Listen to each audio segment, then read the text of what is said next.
আসসালামু আলাইকুম।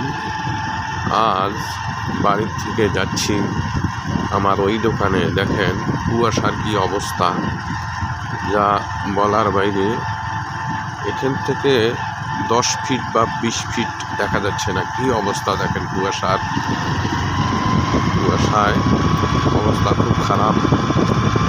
বিশেষ করে শীত শেষের দিকে তো এই জন্যে কুয়াশা বেশি, অনেক বেশি কুয়াশা।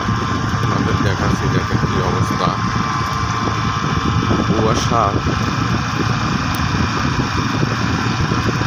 অনেক বেশি পড়েছে। যাই হোক, সবাই একটু ঠান্ডা থেকে বিরত থাকবেন, ভালো শীতের পোশাক পরবেন যাতে ঠান্ডা না লাগে। সবাইকে আবারও সালাম জানিয়ে শেষ করছি। আসসালামু আলাইকুম। সবাই ভালো থাকবেন, সুস্থ থাকবেন। বিশেষ করে লাইক কমেন্টের করিয়েন, শেয়ার করে ভিডিওটা। ধন্যবাদ।